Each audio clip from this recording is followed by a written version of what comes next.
Hey guys, Stephen Knestrict here from Big Number One Motorsports in Birmingham, Alabama to tell you about the all-new BMW R18.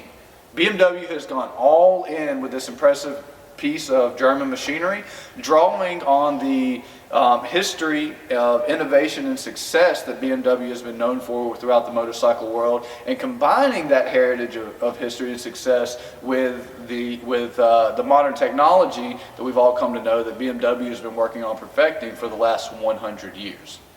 So today in this short video, I'm going to tell you about a little bit about the history of BMW motorcycles, how that history is brought to life through the R18, and how they merge that heritage and history with modern technology to not only give you a safe ride, but to make sure you have fun while you're doing it. First of all, you can't talk about the BMW R18 and this icon of a motorcycle without talking about the heart of this beast, which is the 1,802cc Boxer twin BMW engine. It makes about 91 horsepower and 116 foot-pounds of torque across 6 gears, which is going to make sure you're grinning at every turn of the throttle. BMW actually used a very similar platform to this Boxer twin on their very first motorcycle, the R32. The idea was that the protruding cylinder heads would not only cool the engine more effectively, but also that having the drive shaft in line with the rear wheel would also get you more power to the ground. So this ultimately resulted in less maintenance, better performance, and a lot more joy on your motorcycle. That is why a big reason why you still have that same flat Boxer twin engine that BMW was using back on the R32 in the 1920s. As a matter of fact, the design was so effective that in the 1940s, both Harley and Indian motorcycles mimicked the designs because of the success that BMW was having in harsh desert climates. Did you know that in 1937, Ernst Henny set a motorcycle land speed record of 173 miles per hour on just a 500cc BMW Boxer engine that stood strong for over 14 years. Pretty incredible. As you look at this motorcycle, it's clear to see that BMW put a lot of thought into the design of the R18. Drawing on the design of the R5, they actually took the same gas tank style and shape, as well as your riding triangle from the R5, scaled it up a bit to house this beating heart of their entry into the cruiser world to give you the bike that you see today.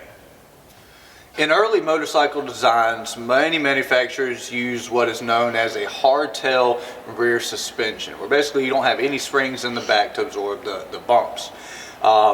While the R18 does use a conventional monoshock rear suspension, they wanted to hold true and maintain the style that those traditional motorcycles, especially BMWs, were known for. That's where you get this unique swing arm design that we have here that covers the rear axle and hub almost in its entirety. Now, earlier I mentioned that in the R32, BMW's first motorcycle, they went with this engine configuration because it gives the drive shaft a straight line back to the rear wheel, optimizing engine performance. You'll see here that on the R18, BMW actually uses a very similar nickel-plated shaft design as what you can find in some of those other motorcycles, further drawing on the history that BMW has made for itself, being an innovator in the motorcycle market. Now you may be looking at this big wild exhaust and thinking, well, that doesn't look like much that I've probably seen in old school retro motorcycles.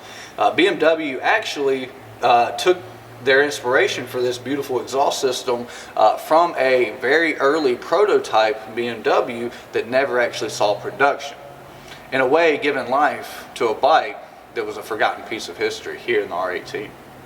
Moving further around to the rear of the motorcycle, I really like that BMW streamlined the rear look of the bike by incorporating your brake lights into the rear LED turn signals, giving you that streamlined look and also giving you high visibility at the same time.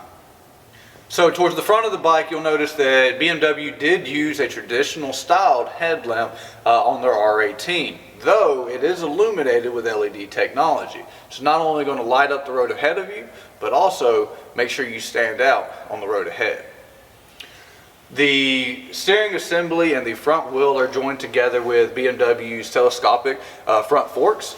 Little known fact, BMW was actually the first motorcycle manufacturer to utilize telescopic forks on a motorcycle with the R17 back in 1935.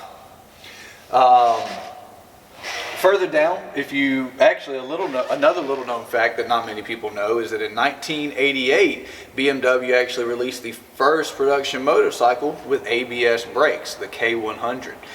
You'll find that history and heritage for excellent braking and stopping power being continued with the R18. Not only is ABS a standard feature on the R18, you also get their partially integral braking system, which means that as you grab the front brake, a bit of braking power is going to be applied to the rear, ultimately decreasing your stopping distances and giving you a safer ride. So now that you hopefully know a little bit more about BMW motorcycle history and how that history is brought to life through the R18, I want to tell you a little bit about the modern amenities and features that you'll find on the R18 that BMW owners have come to know and expect from BMW Motorrad. To start with, you have your keyless ride. All you have to do with your key in your pocket, hop on the bike, crank the engine, and ride. That simple. Once you get moving, managing this 1800cc beast is actually as easy as can be. With a push of a button on the left-hand control, you can put your motorcycle into rain mode, which is a ride mode, which is going to make this monster docile and gentle and handle rougher weather a lot better. For when you are feeling like a rock star and want to get going fast and feel all the power and performance that this machine has to offer, you have your rock ride mode. And then if you just want to get out and cruise for the day, you've got roll. Once you get moving and you find that speed you want to sit at, you've got cruise control, electronic cruise control as an option. Flick a button, lock in your speed, and just cruise. Furthermore, never find yourself in a precarious situation where you have to walk your bike backwards again. With just a flick of a switch on the left-hand side, throw this baby into reverse and let it do all the work for you.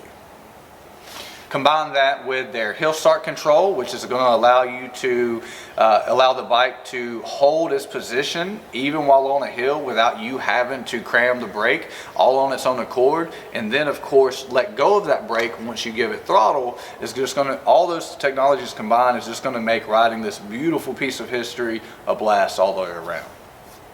So thanks for watching. Again, my name is Steven. If you have any questions about the R18 or if you ever just want to talk bikes, give me a call at 205-942-3313 and ask for Steven. Thanks.